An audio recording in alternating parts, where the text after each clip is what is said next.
All right, it's the Triad Wars 14 semifinals. On the left, we have Seto, currently named Mamma Mia, and on the right, we have Akiyama, currently named Time Traveling Grizzly. Really excited to catch some Akiyama this tournament. I haven't caught or covered any of his games so far, so nice to cover them. They've already played one game. I didn't catch it because they rudely played at 5 a.m. my time, and I was strangely busy sleeping. But really interesting first game. Akiyama played his level 6 in a corner, and it didn't seem clear what Seto should do at all. He played in an adjacent corner, and Akiyama set up what Turds has dubbed the knight setup. So there were cards in 3, 9, and then 4. So the card in 3 and 4 are a chess knight's move away, and 4 and 9 as well. And put incredible pressure, and then Seto found a fantastic tie. Going in 1, Akiyama takes from 2, and Seto sacks that completely, goes in 7, needed to find the 1 and 7 sequence to hold the tie, I think. I haven't looked deeply. I mean, there might have been another path to tie, but the point is, you had to see 1 held, you had to find this follow-up in 7, which just looked absolutely ridiculous to find. So excellent job by Akiyama taking a position that looked, I think, somewhat harmless, but wasn't at all. His high-level cards just controlled all the critical squares so well, making it a side-to-side game when he had A's left and right really paid off. He controlled all the key squares. I thought his level 10 and 9 in that game were corners for 7 and 9, and that felt kind of redundant, but he really made it work well. Now, on the hand building front, I'm drawn to just powerful corners on this set, and it is interesting, I think, that neither of these players particularly are. They both went A9 pairs in game 1, but they have not gone with A9 pairs in game 2. Seto has gone with an A9 paired with a 9-9 opposite corner, which makes some sense to me. I'm considering doing that as well. Akiyama didn't have an A9 pair. He did have two A9s, but not paired. This time his high levels are more paired, but foregoing having an A9 to potentially, I have a cat here, potentially have play with the sixes on the high level cards, playing off the 6-9, 6-4 as well, giving a lot of plus wall and same wall potential. They're usually on one's own cards. Alright, so Seto uses his highest level first. It is well supported, and it is very difficult for most cards in Akiyama's hand to approach it. And one of the things about this set, I think the really critical thing about this set is obviously no plus. And no plus means if you can't take something immediately, if you can't take it by overpowering or with plus wall or same wall, you're probably never going to be able to overpower it. Now here, there are some exceptions. You know, if Akiyama played Squall in either 5 or 7, that would set up 6-9, 6-4. But this is, you know, very limited. Akiyama is not going to play Squall in 7. Seto would go in 8, and he would just lose Squall for nothing. And I very much doubt he's going to play Squall in 5. Yeah, he already hasn't. He's gone for the capture. So in a world, and Seto's already picked up his next card, but in a world where you're never going to get more captures than you have immediately, it can be worth taking immediately. Now we can see why Seto picked up his card. It's 8-4-3-7. It can capture back. He has a threat to have double captures in 5 if needed. He can recapture pretty comfortably from 7. I wonder what Akiyama saw here that made this seem appealing, because it seems like it might be pretty easy. You know, if Seto goes 8 and Akiyama's following up in 3, Seto can block 5, and he can probably do so with 3-4-9-9 and have 2 pretty good cards for the endgame. You know, it seems like a decent shot he'll have sufficient sweepers there. And if Akiyama's plan is to go 7, 7's probably a better idea. But his only cards that capture are 6-9, 6-4, or 2-8, 8-4. 2-8, 8-4 gives a lot of options. on what to do in reply. Huh. This looks dangerous, but I think we can see why he felt forced to do it, or felt like he should do it, because you're never going to build an approach on a card if you don't have it immediately, essentially. And this is potentially a reason to mass 9/9s, but it's a reason I think using a 9/9 on level 8 is really powerful, right? Because Seto used his level 10 to get this effect. But you have the same effect available at level 8. Now the level 8 corner happened to be better covered. You know, you're going to play the corner that isn't covered. I guess his A9s would have been better covered. But looking at Akiyama's hand, he didn't load up on double number corners, so A9s are likely to be pretty secure. You know, Seto could have started with A9, 4, 4, and 7. And I don't know, that seems like a really good starter to me. So I think Seto had choices here, and I think it's worth loading up on more double numbers than Akiyama did. Because if you can't take something immediately, you can never take it. Or it's very difficult to ever take it. Not never, but very difficult. Plus really is the most interactive and dynamic rule. And so in a world without plus, you really want to have things innately covered. And the question is, are 10s or 9s more scary? Now, one thing is, if you use A9s, you already have ways to overpower 8s and below. So you really should be scared of 9s and 10s. A9s give pretty efficient personal coverage against opposing 9s, simply because the 10 can overpower 9s, and the 9 has a decent job to get same walls, which are in effect. On the other hand, you know, as we see if Seto had gone A9, 4, 4, and 7, Akiyama's A9, and even if the level 9 was an A9 the reverse, neither of them would cover it. Either the 10 or the 9. So I think double numbers in one guess. Akiyama does go 7, and I had thought 7 looked more sensible. Now, this walks into a plus wall, but that's not so scary. Akiyama can same wall back if Seto plus walls in 4. Makes me wonder what happens if Seto just blocks 1 immediately. I don't think this is a very important move here. I would guess the main move is 3. 3, 4, 9, 9, and 3. But it does make me wonder, given that you kind of want to go 4, but you can't go 4 immediately, can you start with 1, sack 1, they take it, and hit him with 5? And the answer is probably no, because 5 flips 6, and then Squall has the counter combo in 3, and that flips everything. So I think that concept doesn't really work.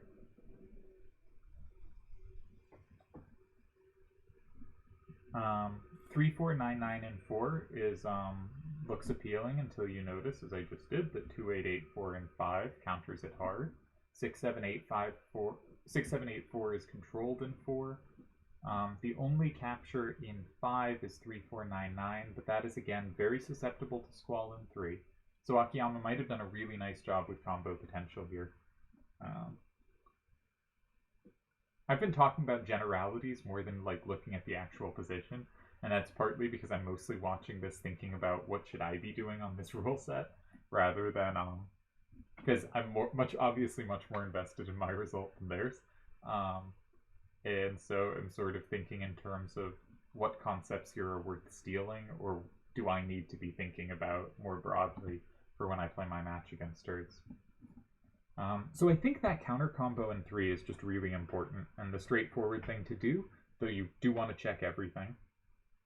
But it's so hard, like, is 2 ever a big setup? It's really hard for 2 to be a setup, because, and now that I think of it, no, it's really hard for 2 to be a setup. 1, any card you'd want to put in 2 gives Squall same wall in 1, and 2, you just can't set up that much without plus on. So you're kind of grabbing at things you already control. So a move like 3 is just saying you can't touch this, and you can never set up to touch this, so I can just do this happily. I think Akiyama has been clever this game, and I think Akiyama was really clever in the first game. Finding a way of making a move that looked like a big concession, capturing a starter that was pretty easily recaptured, but with a game plan that his hand lined up really well to control a lot of space against Seto's. I think that's a really interesting concept, because you don't expect to have that many combos back. For instance, the 3, 4, 9, 9, and 4, I kind of noticed, oh, that gives Seto a combo in 5, and it took looking over to realize Akiyama did too. And I was a bit slow to that look over. Is the microphone still connected? Because the cat sat on the cord. Seto has not picked up the 3499. Seto is trying to use the A944. Now, where could that go? I had the idea of going in 1, but I didn't like it because you have trouble occupying 5 without getting screwed by Squall. I also thought the idea of 2 was weird, because 2, you're sort of trying to go 3, 4, 9, 9, and 5 and reply to 3, but you can't really have Squall combos back. Maybe 6, 7, 8, 4 is enough for the sweeper. So I'm guessing 3. I'm guessing if he uses A944, it's in 3. That makes a little more sense to me, because like Squall could same wall in 2 immediately, but then 3, 4, 9, 9 goes really well in 5, and you're in great shape. That's probably a win. That looks like a win. So A944 in 1 probably forces Akiyama to block 5. I don't think you'll have a good enough endgame sweeper here. I think Seto has to find a tie, but I don't think this is a... This doesn't feel to me like it's a particularly difficult to find a tie spot. Maybe it is. Maybe like you go 3, 4, 9, 9, 3, 3, 4, 9, 9, and 3, and Akiyama has, you know, one of the low-level cards in 5, and maybe that position is a loss. It's hard for it to be, though. It's really hard for it to be.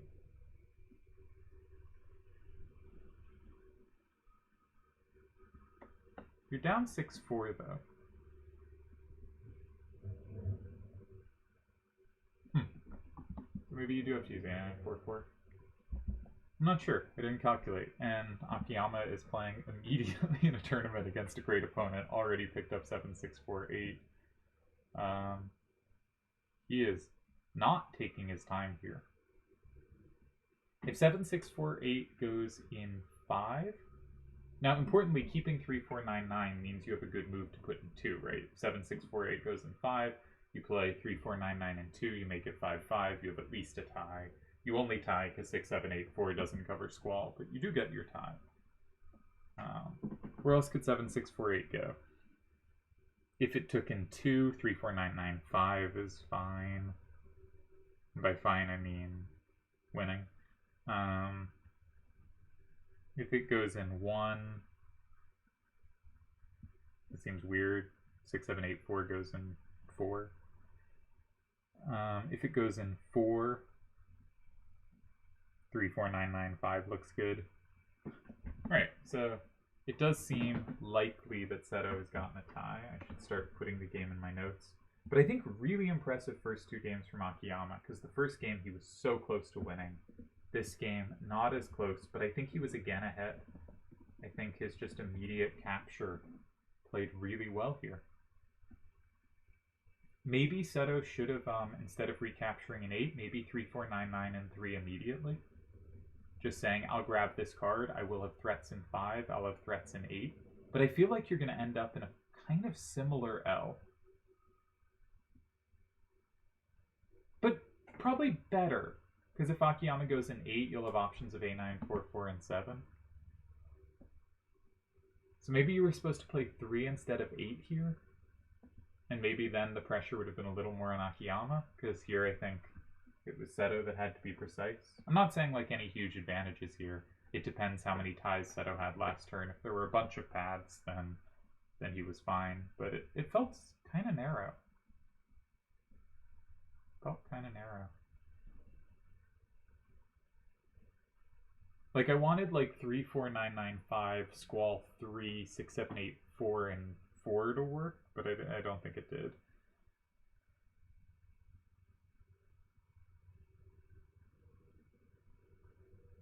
Actually, that probably did hold a tie. So I think there were a bunch of ideas to tie. I think there were a bunch. I've been thinking of tournament play as sort of getting presses, trying to get a press, because so few players have survived multiple presses. Like, just being behind a few games where you have to find something really precise, people aren't going to find it game after game. And if you can, either you want to be the one who can find saves that other people don't, or it's just like, if you can earn a couple presses, you're in great shape. And Akiyama definitely got a press game 1, and here things look promising. He is everywhere with Squall, but I assume we're going 2 here, right? No, 2 doesn't work. Sorry, what does he have in his hand? I forget what card he picked up. 6, 7, 8, 4.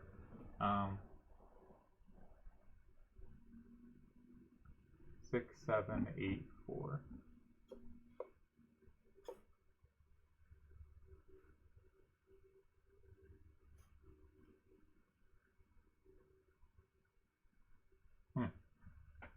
Is this just a win for Akiyama and I missed it? Where does 6, 7, 8, 4 go?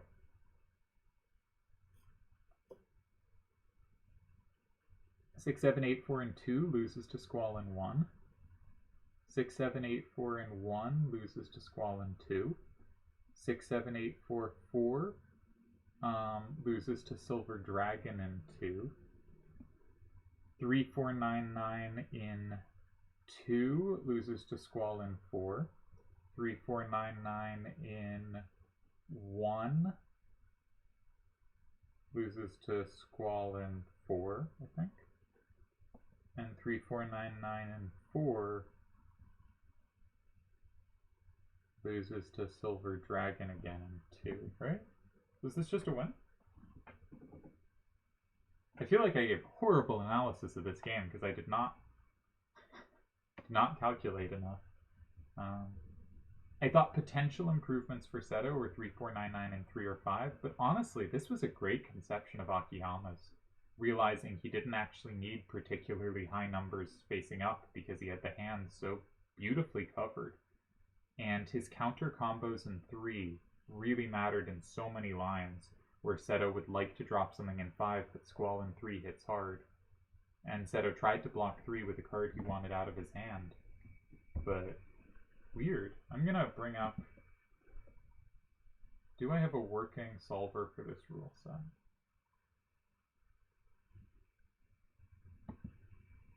With no plus on? I don't think I have one ready to go, so I can't really check.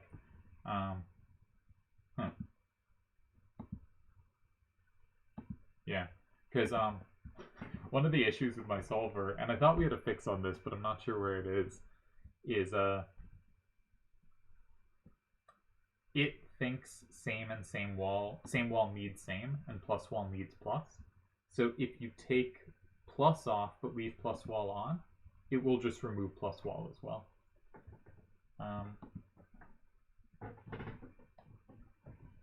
So this looks like just a win for Akiyama. Really well played match. I do feel like Seto must have had saves last turn, but I don't actually, I can't be sure where they were. I'm gonna guess 3, 4, 9, 9, and 1 or 5 saved. I'm not sure. This rule set is difficult for me to calculate because my brain wants to turn on plus at every instance. A really good move in 5. Squall just absolutely dominated. I can't speak. Dominated this game. Just controlled so much. Controlled 6, 7, 8, 4 ever going in 4. Controlled cards ever going in 5. Just absolute powerhouse here. So I do think on move 3, maybe 3, 4, 9, 9, and 3 is an improvement. Yeah, so he goes 6, 7, 8, 4 in 4. And Akiyama, of course, plays 7, 6, 4, 8, and 2. And 3, 4, 9, 9, 1, 8, 4, 6, 9 remaining. Interestingly, both games, 8, 4, 6, 9 was not played. Both games it was in one person's hand, and neither game was it played. Oh wait, this is a tie? Why is this a tie? Oh, because it comboed the extra card. I'm such an idiot. Oh my god. What a buffoon. But why couldn't he meet 6, 7, 8, 4 with 1? Wait, what? I'm so brain dead. What's going on? I know I said Silver Dragon in 2, but at some point I was thinking Squall in 1 was the reply. 6, 7, 8, 4, 1. Which cards does Seto end up with? I guess he has 1, 2, 3, 5, and 9. I guess 5, 5. Well, I look like a complete buffoon. I will have to pay more attention next game. Jeez. So, like I said, comfortable tie the whole way. Never too much pressure. Never in doubt. Obviously, I can count. Yeah. Ooh, this is a real worrying for me trying to play this set, because I had a lot of trouble thinking about that one. Just miscounted everything.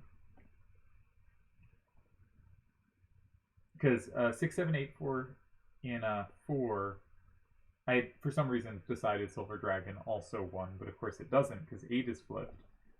But if it's met by Squall in 1, then everything is flipped except 3, which Akiyama has never played next to, and 9, which will still be locked in because Seto didn't flip 6 ever. Yeah. So Seto will have 1, 2, 3, 5, and 9. Okay. I feel like a complete buffoon here. Terrible calculation. Interesting game. Yeah. I think we might see a lot of these long L's. The kind of, what we saw here, 3, 6, 9, 7, 8 cards in those 5 squares.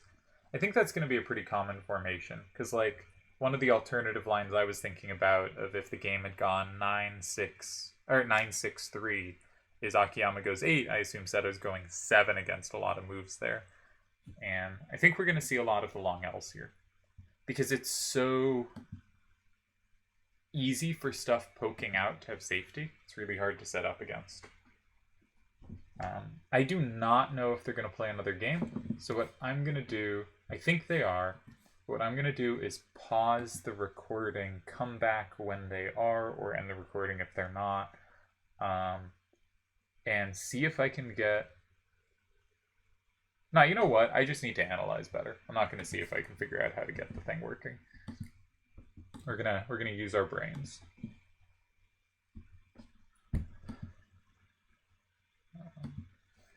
So I suppose I should pause.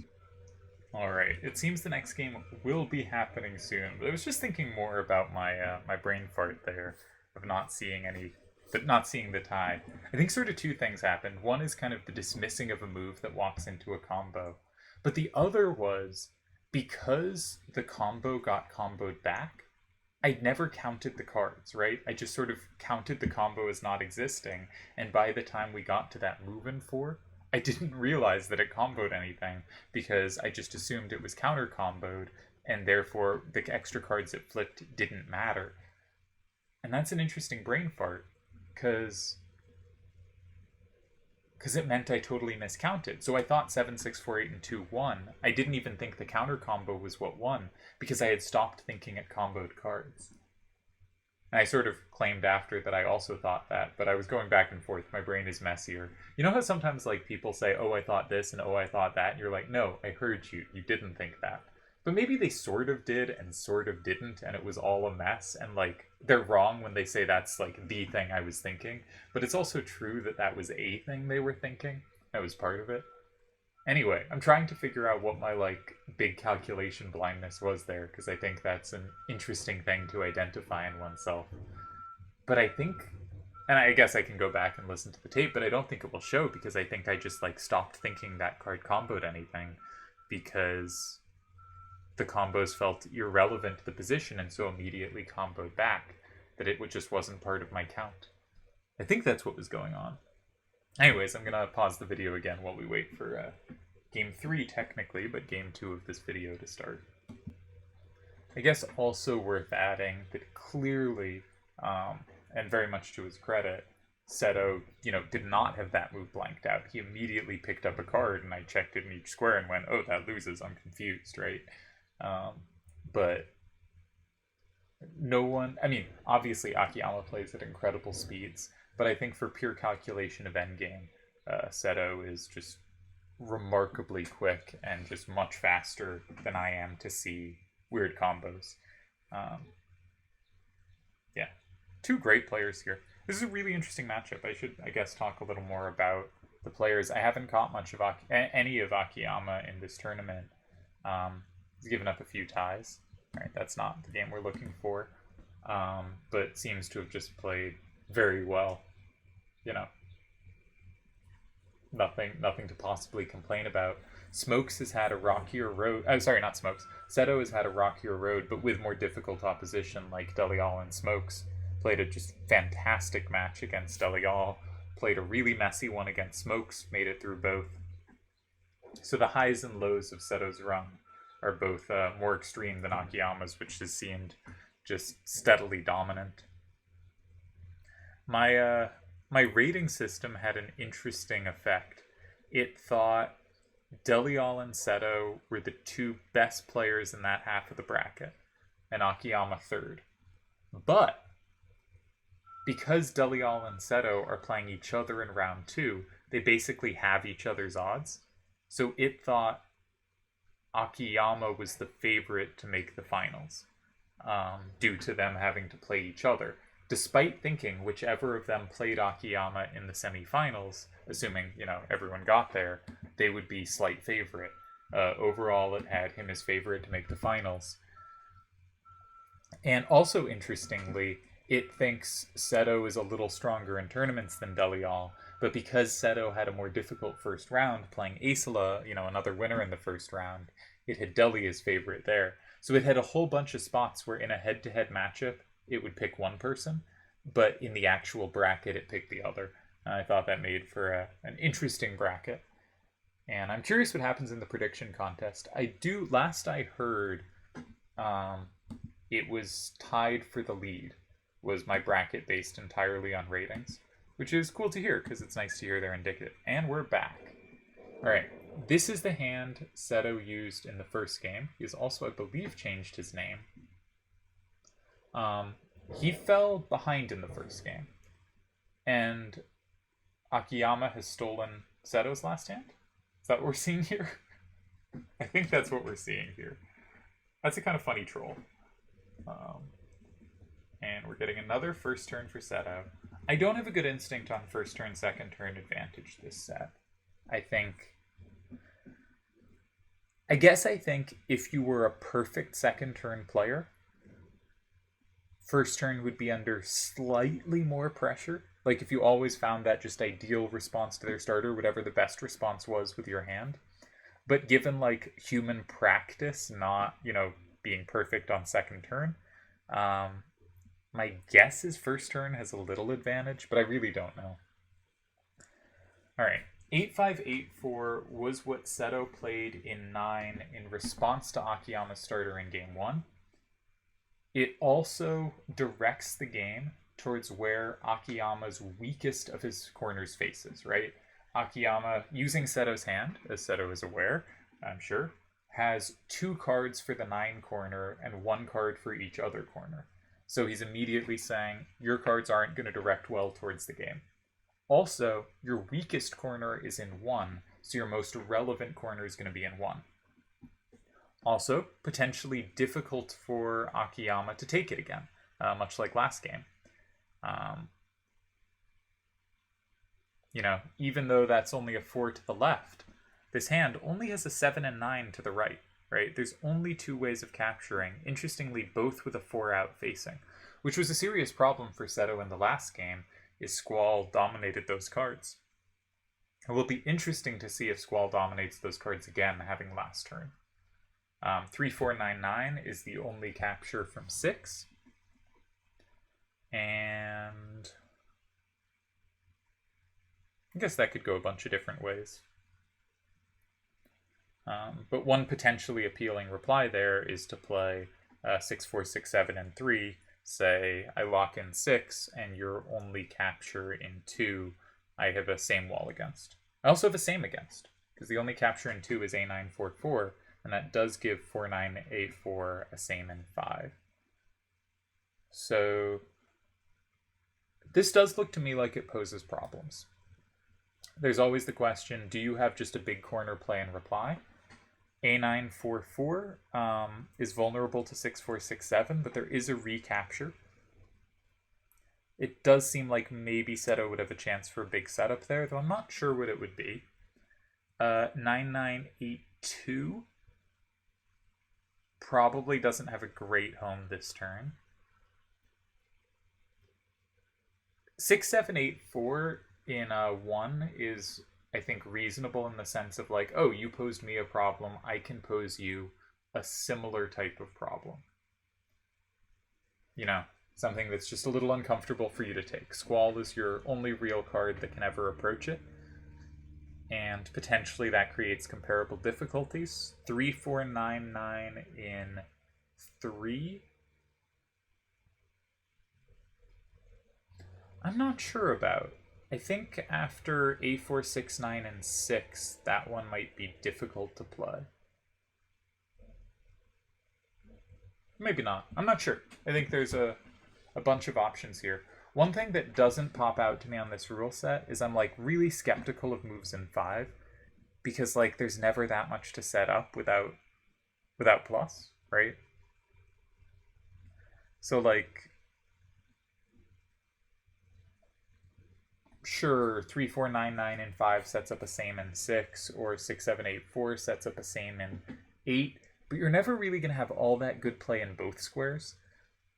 And so I'm pretty skeptical of that one. So I think would go with one of the bigger corners.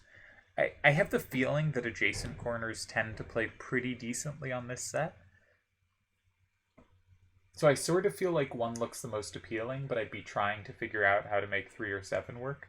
Also, it could be tough if you keep both Shuyan and 8437 in your hand, so maybe the goal is to get one of those out of their hand. I have a lot of trouble calculating without plus. This is actually really scary for me to watch because... Oh, actually, 8437 and 5 legitimately sets up sames. There is a legitimate combo play here. I like that. 6784 plays off it in both 2 and 4, and will have the same in 6, so has 3 ways to combo that central card. 3499 has 8. Maybe you actually do have sufficient play. It gets a card out of my hand I want out of my hand.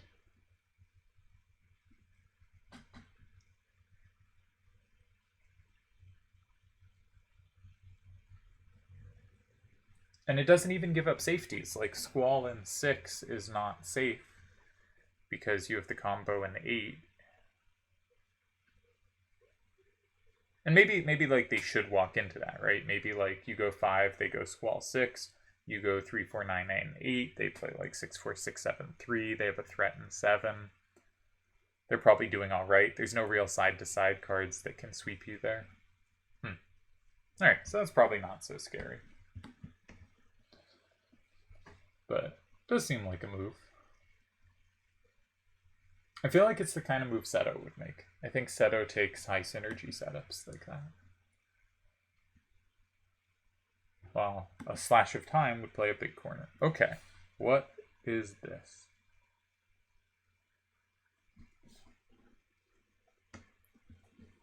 I am intuitively skeptical of this move.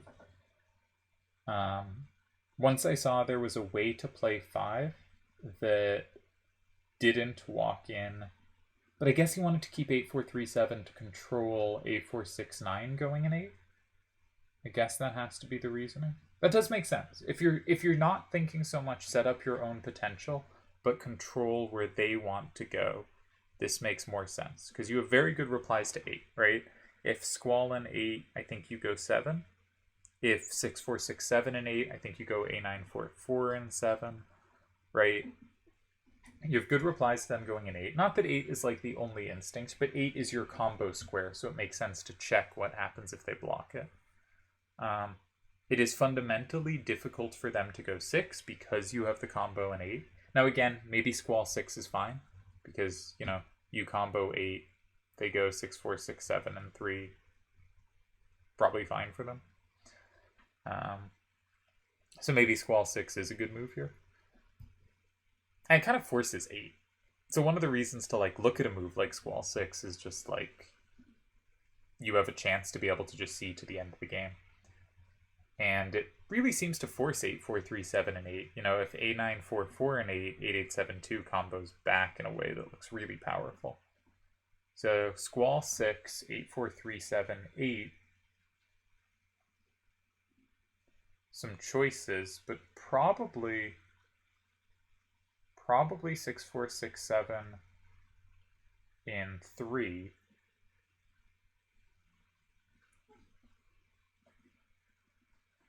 And then if A9, 4, 4 in 2, I guess you just combo it from 1. I think that wins. So there might be some dangerous lines starting with Squall in 6. I'm not entirely sure, but that is something I think is worth looking at, not because it's like necessarily more likely to be winning than 1, 2, or 4. But because it forces action, and they really don't have cards to the right? They've given up a lot of power right. I like forcing the game right. So Squall 6, 8, 4, 3, 7, 8. Like, I think we can probably agree, me and you, whoever's watching this, that seems like a reasonable line. 6, 4, 6, 7 in 3. At this point, Akiyama is ahead 6 to 4.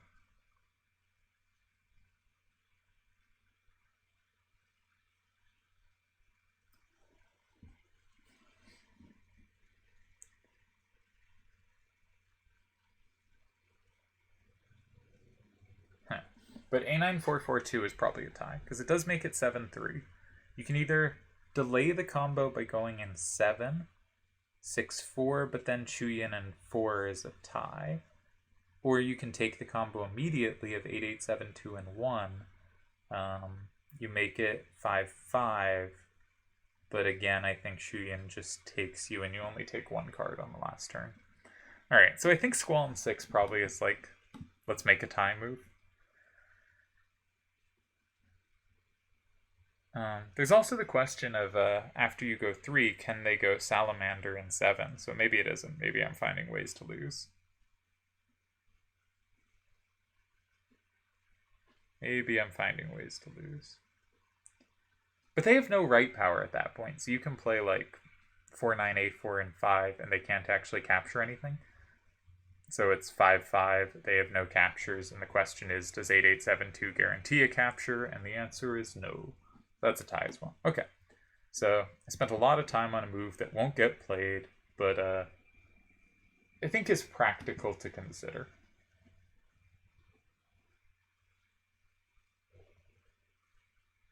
Yeah. Alright. Picked up a low-level card, so using the low levels early. 6-4, 6-7 doesn't have a lot of play against Akiyama's hand, though it also had some uses, as we just saw.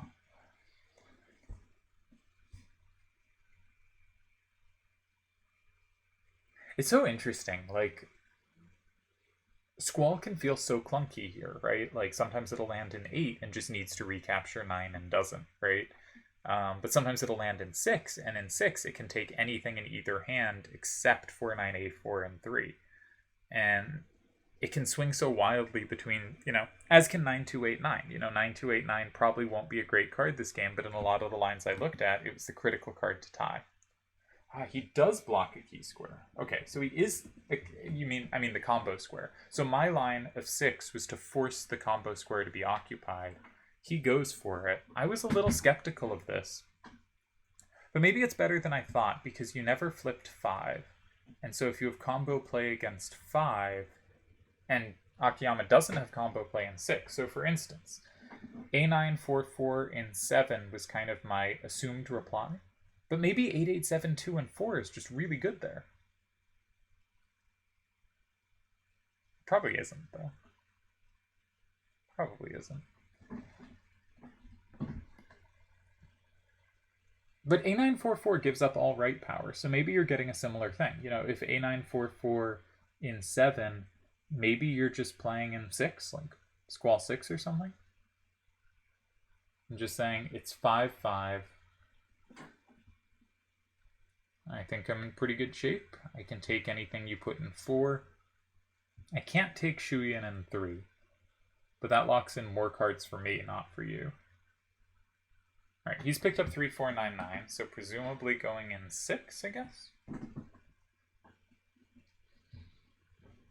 It's reasonable. It seemed a little less appealing to me, but I'm not sure why. You know, Seto's still going to have safety if he wants it in 7. He'll have captures in 3. I'm guessing this trickles out into a tie, but I'm really not sure. I have, of course, not been very precise in my thoughts here. So what's going on? Squall in 3 is covered. Akiyama's very good at saying, I have same walls. That move's covered. Very good at that. Squall in 7 is covered. You know, maybe this game Salamander's covered. It's so interesting. Akiyama has played in a way that whether on first or second turn, and both these games have been on second turn, it seems like if you have cards that are similar, you know, Squall versus Salamander, whoever's the first turn player should have the advantage of them comboing off each other because they get to act last. But Akiyama has played it in ways, both games, where it's felt like it's Seto who's blocked from using squares he would want to use. 4-9-A-4 in 1 is interesting. I doubt it's good, but Squall has the same in both 2 and 4, so you want to spend a lot of time checking that.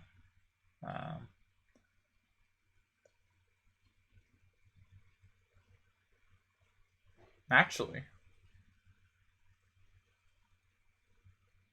I think it's just ties, but that's an interesting move for sure.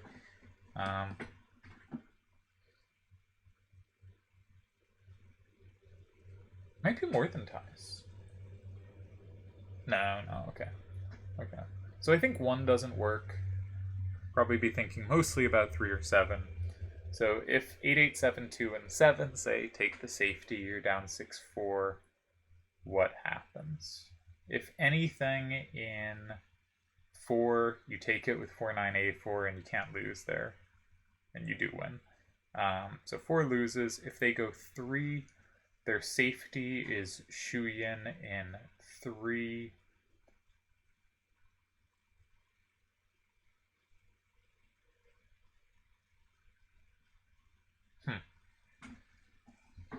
Shuyin 3. That's our move.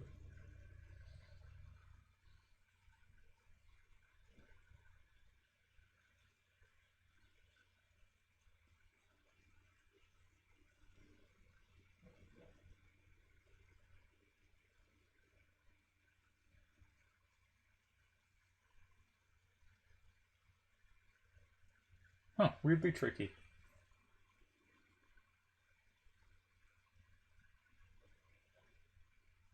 I guess it's 4-9-8-4 in 1 at the end. I think that's the only tie. Weird line. Weird game. These are tricky. It does look like he's picked up 8. He has picked up 8-8-7 too, so I am expecting that to go in 7. I think against moves other than Shuyin 3, it's a lot easier. Like at worst, you play 4-9-8-4-2, and you know you're up 6-4. You can't lose. So, but I think 8-8-7-2 and 7. But he's not picking up Shuyin for 3. I mean, I don't think Shuyin in 3 wins, but it's unless he has something here, I would play Shuyin 3 and force them to find 4-9-8-4 in 5. But he has instead picked up a low-level card. Now I have to remember what the card is. This is memory check. I don't remember. I'm not paying some. 8-4-3-7. Okay, so 8-4-3-7 could go in 3. That does look like it's just a tie, but a little easier to find from Seto's point of view. Not that Seto's ever missing it anyway, so I guess it doesn't matter. Nothing in 1 is ever working here.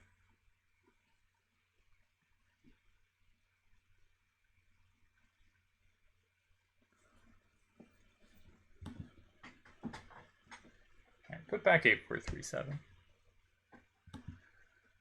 I guess you're not actually losing any equity not playing 9-2-8-9 and 3, but that does feel like, you know, make them find the odd move, right?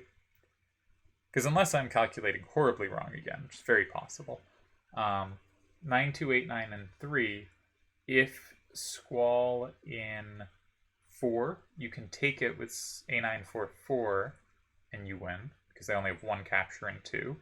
If 4, 9, A4 in 4, I believe... Oh, that might time. I'm having trouble counting again. If 4, 9, A4, I was thinking you play A9, 4, 4, and 1, you combo it, and it combos a bunch of extra cards, but Squall combos a bunch of extra cards in reply, and I think you just end up with a tie because you have the card in your hand, you have 3, 6, and 9, and you lock in... No, you win there. You win there. Because you get... Yeah, so this is the way to do it. This is the way to do it. And now Seto needs to find 4, 9, A4, and 1, and he has immediately picked up the card because he is very, very good at this kind of thing. Cool. Alright, so admittedly against Seto, the difference between an easy tie and a slightly tricky tie here is just 0% to ever do anything. Interesting. A9, 4, 4, 4, and A4, 6, 9, 2.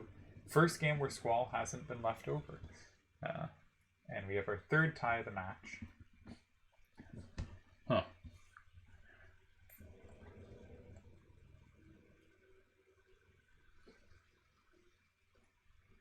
I don't think in any of the 3 games Akiyama has been behind.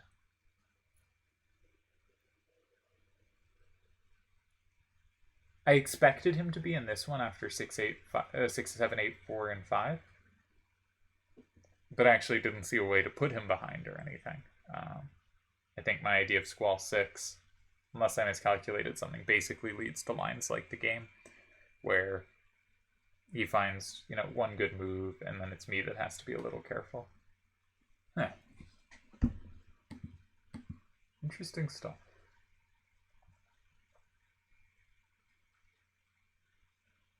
Interesting stuff. Interesting to see 5 work as a reply to a corner starter. As I said, I was skeptical of that. But what I think Akiyama has done really well in this match is understanding the matchup of kind of individual cards. And in the 2 games we've seen, understanding just how much space he controlled. And I think in game 1, which we haven't looked at, understanding how his A9 side-to-side would dominate a side-to-side game, and making it just incredibly narrow path for Seto.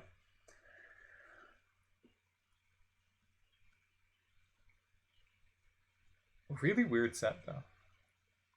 And, I like Seto's starter. I really like saying, you have 2 cards for the same corner. And Akiyama didn't even get rid of them immediately. I guess it turns out the level 10s, partially because 10 is such a powerful number, makes the backside of the card so much stronger. Remains relevant even if not facing towards the action at all. And Seto's play, so logical, right? Start in a corner where they have 2 corners for that square, so it's hard for them to go there. When they go in 5, they set up a big combo square in 8, so you block 8, getting the weakest card out of your hand, and again, keeping all 3 of your cards that have play towards the action of the game, getting rid of the 2 that are weaker. After the move in 6, 7's the logical square to play. It's safe, it locks in 8. And yet was under pressure. So I think Akiyama is doing a really nice job of playing some non-intuitive ideas, to me at least, where the cards line up really well later. And I think that has been where he's gotten his advantages. And this game wasn't much of one. The last game, of course, I thought he was winning, which was wrong, but I think that was a bit of a press. Game 1 was the biggest press of all. So I think Seto has done better every game played, but he's never been ahead. And I sort of, when I watch a match like that, where I think, both players are great, so it's not like, sometimes you watch, insert great player here playing someone, and they're just ahead every game until they win, right? And here, it makes me wonder, if Seto gets a lead, how comfortably is Akiyama going to hold? But based on how he's been playing and calculating, I think it's going to be really tough for Seto to win, and I think Akiyama has a really good feel for the rule set. In both games, I like how he's directly kind of set up stuff against the starter. This one really in a surprising way to me, because doesn't 8, 4, 3, 7, and 5 just look so much more intuitive? Gets a card out of my hand I want out of my hand. Gives me sames in both squares. And maybe it was better, but this move was a lot better than I thought it was. You know, that one gives you plus walls everywhere, a same in 6, a same in 8, like... But maybe this was just a better version. Maybe it wasn't, though.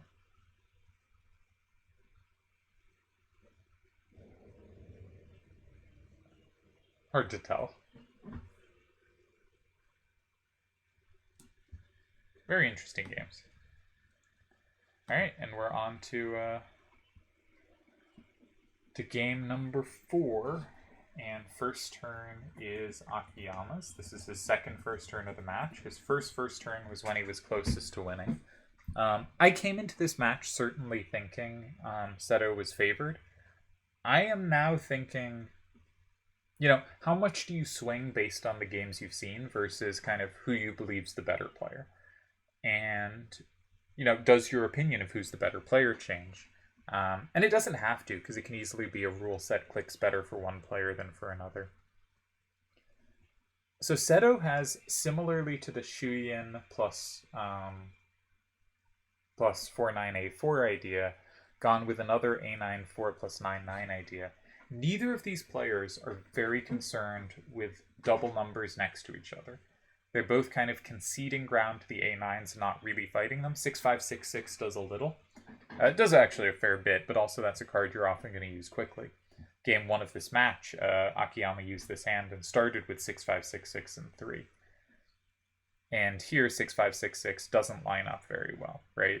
Doesn't line up against the 9-9, doesn't line up against the A9, doesn't line up against the 9-8. I think there is a very good chance we see that card coming out of his hand quickly.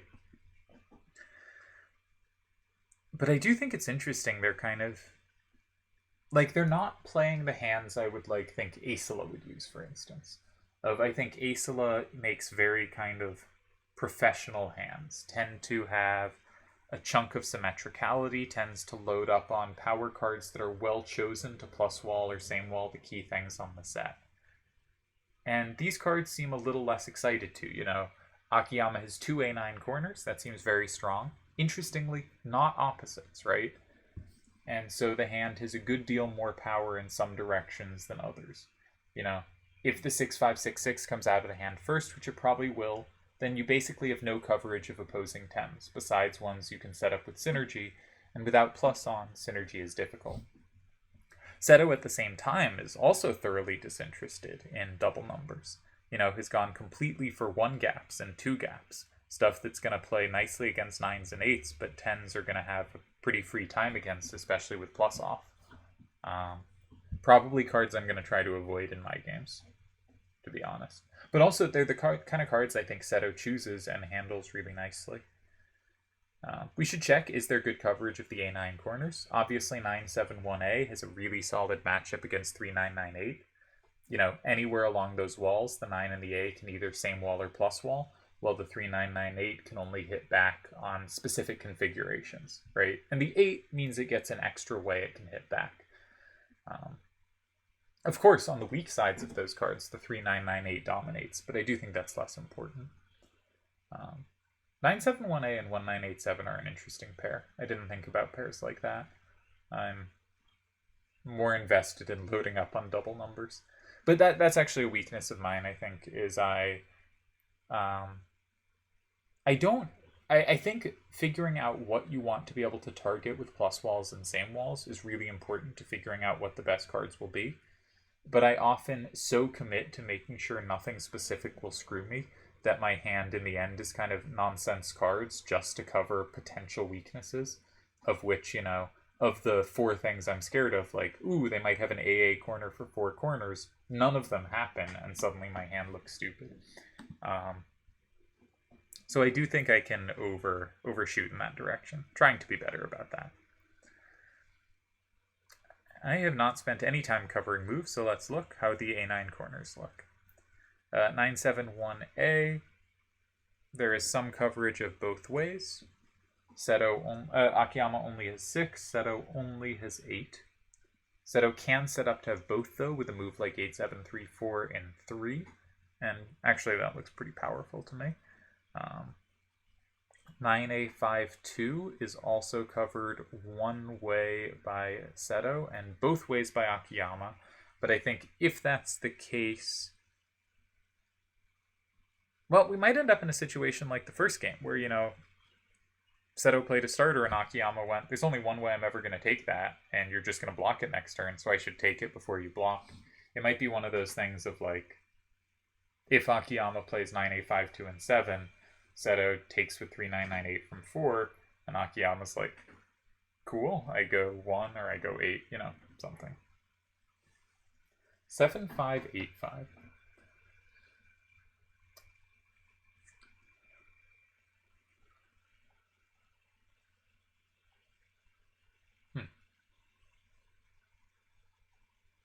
I think, again, this is sort of trying to pick off cards, right? This is, again, noticing combo potential. Akiyama is playing very heavily for his combo potential in all these games, because 5-4-8-7 and 6 is same-walled by 9A5-2, and 3-9-9-8 and 6 is plus-walled by 1-9-8-7. And that makes it very hard for Seto to ever approach from 6. Again, if you can't approach immediately, it is very hard for you to ever have an approach. And he has no sames against the 7. Also, captures from 8 might be difficult. There's a lot of 4s to the left, right? 8-7-3-4 and 9-8-5-4 are potentially both covered by 9-7-1A, though there is a combo back with 5-4-8-7. But potentially 8 is tough to go in with those cards. 3-9-9-8 is met by 1-9-8-7, and the other two cards don't capture. So actually, Akiyama has combo play against every capture.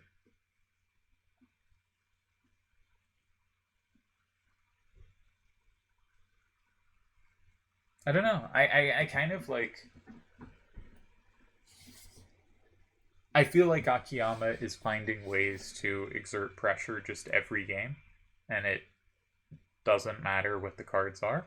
So I'm going to hot take here and say I think Akiyama is the favorite in the match right now.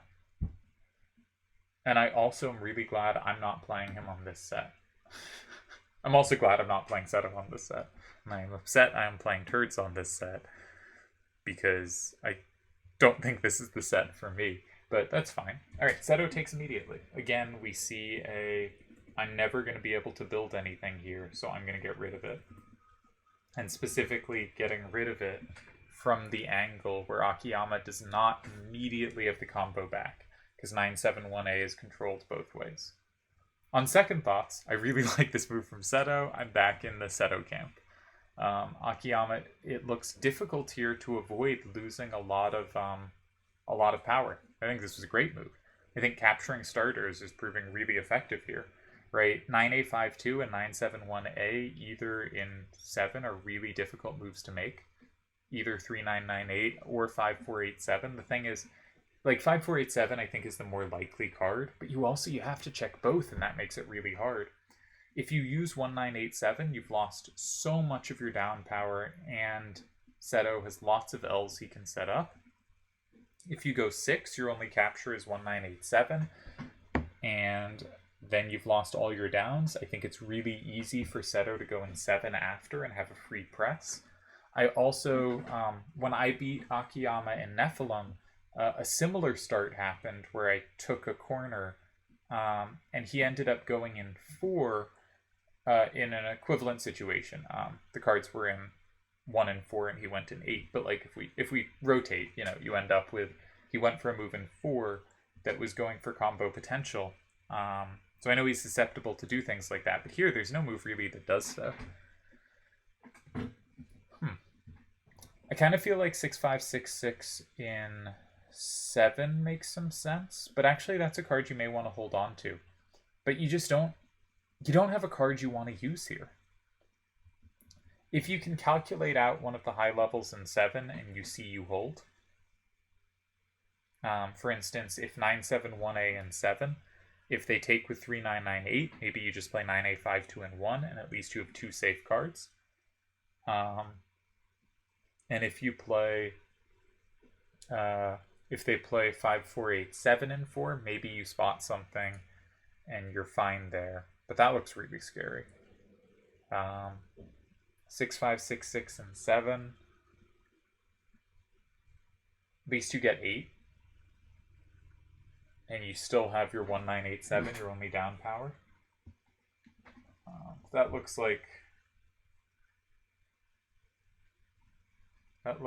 the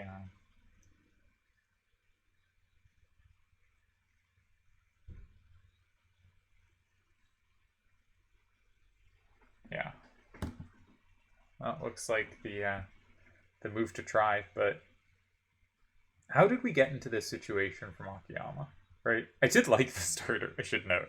So you know, my evaluations are swinging every turn, but he has a hand where he has a corner card for 1, a corner card for 7, and a corner card for 9. And his best corners are for 7 and 9. And Seto has very aptly, I think, found a way to make the game down. So those cards are kind of dead. And also, if we look at his hand, you know, there's a 10 and a 9 to the right. That's his best direction. There's a 10 and a 7 to the left. There are 2 9s facing up. Down, there are 2 8s. Down, clearly his weakest direction. He used one of those cards while facing the game down. And I think Seto has taken advantage.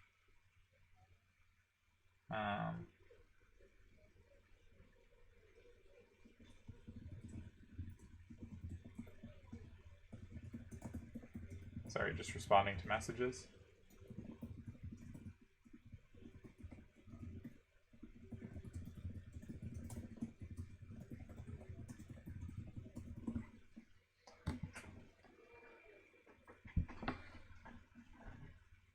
I think this is tough. Now, Akiyama's a very creative player. He might find something in an interesting square. I think what I'd most likely end up doing here is 6, 5, 6, 6 in 7 and pray. You know, that I will find something after 5, 4, 8, 7 in 4, specifically. I think it's a move to be worried about. That like you get 6, 5, 6, 6 out, maybe you're playing 9, 8, 5, 2, and 1 after 4. Doesn't flip anything, but you have 2 pretty good cards that play pretty well together. You're only down 6, 4. That may well be a tie, right? But I think we've seen an interesting movement, because I think, I mean, maybe Akiyama is something I'm just totally blanking on here that's really strong, but I think we saw game 1. I wouldn't have saved the position Seto saved. Akiyama got a huge press. Game 2, Akiyama, bit of pressure. Game 3, little pressure. Game 4, I think we're now seeing the first game where it's Seto that's playing to win here. And this looks very difficult to me. I also think if Akiyama finds a non-losing move here, he will hold the game. Okay, he goes for 6.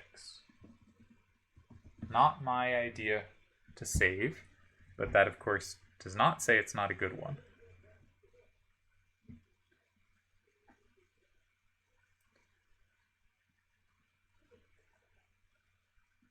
No, but it's pretty similar, actually. Maybe a better version? I'm not sure.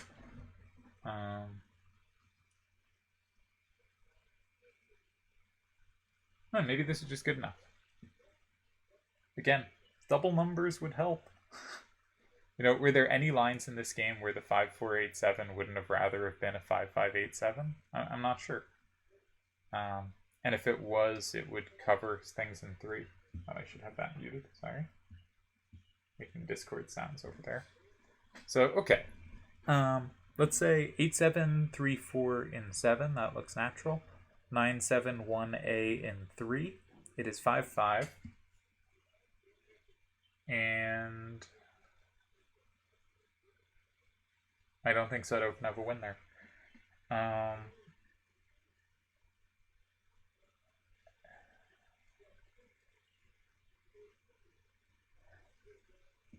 I want to find a move that I think applies pressure, but actually this is a much better move than I thought.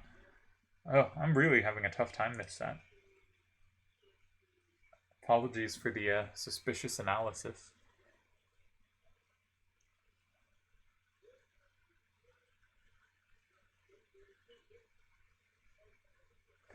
Because I want to go 7, right? Because that locks in 8 and can be safe itself. But actually, there's not that many cards that go there, right?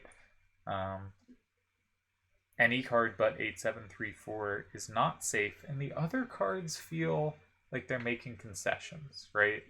Like that you're going to have to defend them in a turn, right? Because I think Akiyama will not go in 4 immediately, most likely.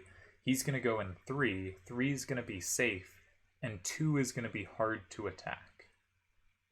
Sorry, 6 is going to be hard to attack. You only have 3, 9, 9, 8 for that. And, like, that should be enough, right? But I want to find pressure, and I don't think it's pressure. So, like, main line. 8, 7, 3, 4, and 7. 9, 7, 1A, and 3. It's 5, 5. 3, 9, 9, 8, and 5. It's 6, 4. What's happening?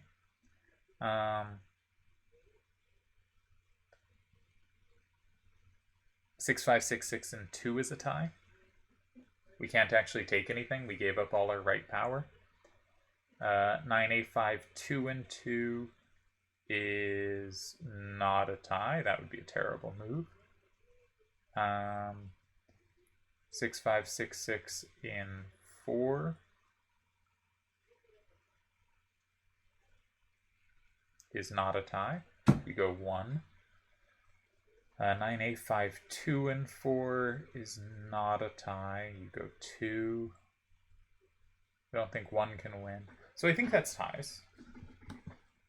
But if you're Seto here, you're definitely looking for more than ties. Because, I mean, this really feels to me like it should have been advantage, and I'm not seeing advantage.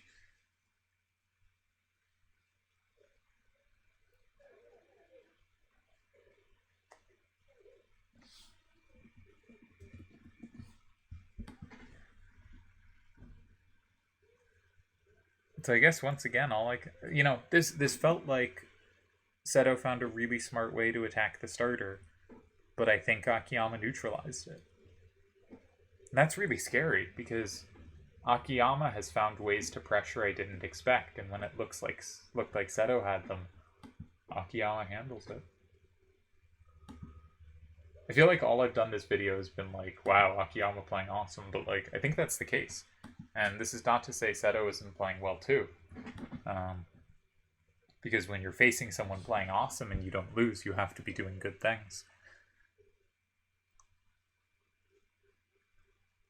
This has been kind of remarkable, because I don't love the hand. I hate using both my cards with 8s down on the first 2 moves, giving up like double safety in an L. And it just won't matter. I mean, it does make me think, right? Like, if 5, 4, 8, 7 was 5, 5, 8, 7, or if 8, 7, 3, 4 was like an 8, 8 corner. Those seem to me like they'd just be better cards for the set. They have less of like random dynamism, but we're just not... We're not hitting enough 9s. That's my theory. That I will be trying to show in my game, and when I lose much quicker than they have lost, I will have failed to show it. But it's interesting because they're both going... Seto is going kind of classic dynamic cards. 8, 7, 4, 3, 8, 7, 5, 4, 9, 8, 5, 4. And Akiyama is just going with cards he's found clever fits with, I guess.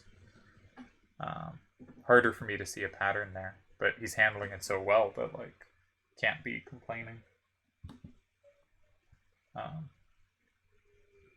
But I do wonder if kind of the more, you ask Aesela to make a hand for you on this set, if either player would be doing better playing a hand Aesela had put together. I have no idea if that's true. Because, like, it's really easy to go with, like, A9, 4, 4 and A9, 6, 4 opposite. We've seen a bit of that. And, I mean, I probably will be doing that, too. But, like, it's interesting here because Akiyama's A9-7, right, is going to have more general power. And that 7 has clearly been able to pick some things off. It's been a useful card, you know. There seem to be a lot of 4s to the left in all of these matchups. And the 7-1 has some play there. Of course, Squall has some play too. Both need it to be lined up nicely. But, alright. Turds was also thinking 8, 7, 3, 4, and 7. I'm assuming 3 now. And there's non-zero chance Akiyama plays it in like 10 seconds. But Akiyama's weirder than... not weirder, but doesn't necessarily make moves that seem intuitive to me. I am a more... I want to lock cards in player. And he tends to see a wider variety of plays, I think. But there's so little, like, play in 1 or 2 because there's just no combo potential on this set. So I feel like the question is kind of like, does 9-7, 1A, and 3 tie? I think the answer is yes. I think it's just yes. And that's it, you know. If that ties, that's the tie. So,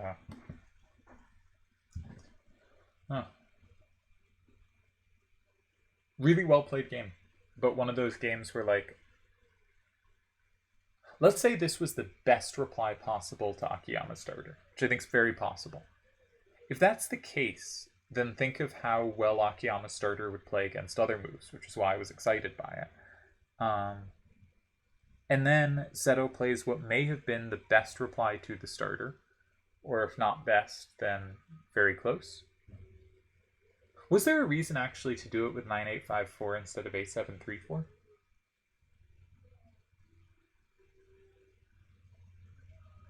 Probably, because 8-7-3-4 is safe in 7, and 9-8-5-4 might not have been safe in 7 if 1-9-8-7 was still in Akiyama's hand. So that probably was precise there. Okay. So this might just be one of those games where, like, everyone played perfect moves and there's no big advantage to be had because the opponent's too good.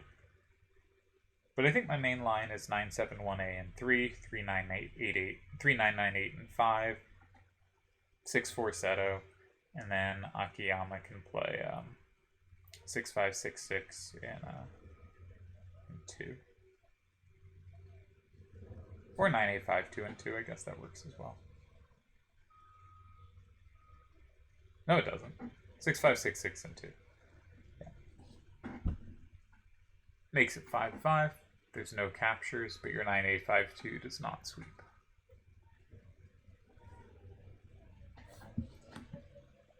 So that's my prediction. I don't really see anything else for Seto to do after 3.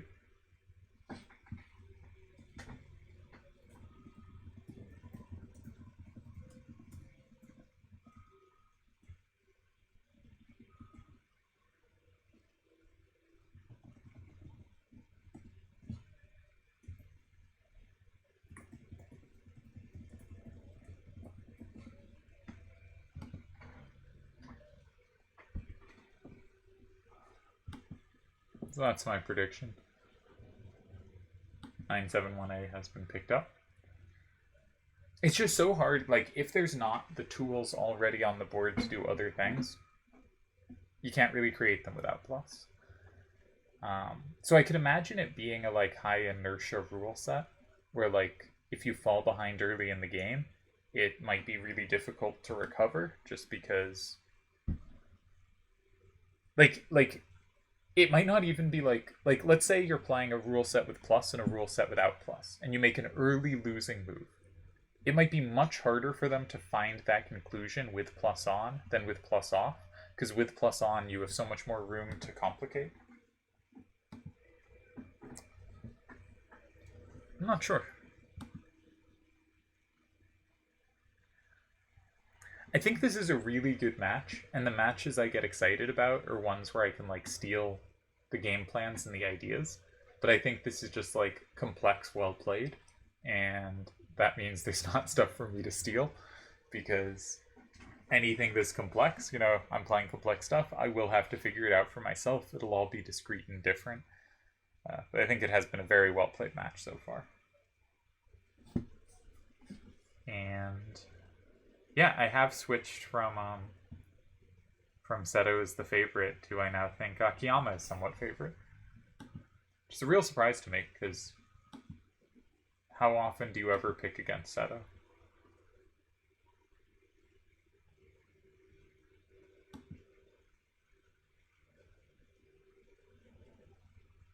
But I don't think it's by much, right? I think it's like 55-45, right? Speaking of which, the NBA Finals start tonight, as I'm recording this. Which means I have a bunch of messages I should be checking. So I'm going to go maybe slightly quiet for a moment.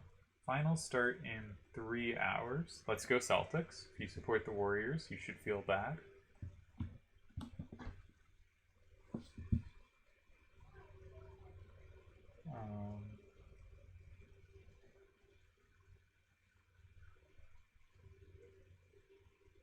Yeah. Okay. Seems like not too much is happening. We're good. I'm still predicting, certainly predicting 3, 9, 9, 8, and 5 as it's been picked up. Slightly surprised actually that Seto hasn't already played it because he's so much quicker than me.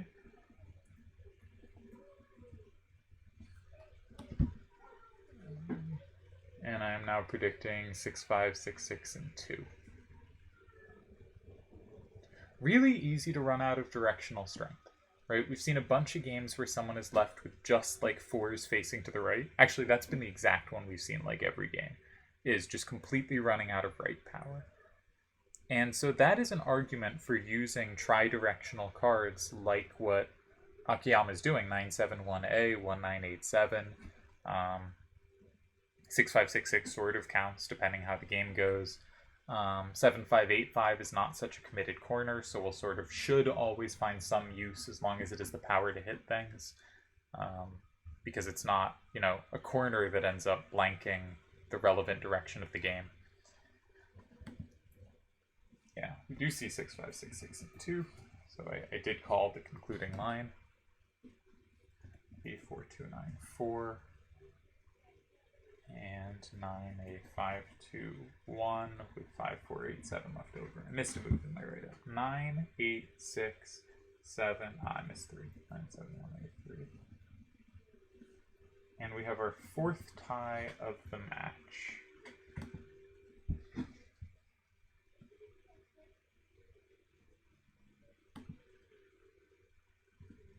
Really good match. I'm going to pause till the next game starts, I guess. Give my voice a rest. Maybe I should end the recording and start a new one if there's another game. I think I'll do that. Really well played games. I'm tired watching it. I feel this would be exhausting to play. Hope you enjoyed. Really high level triple triad here.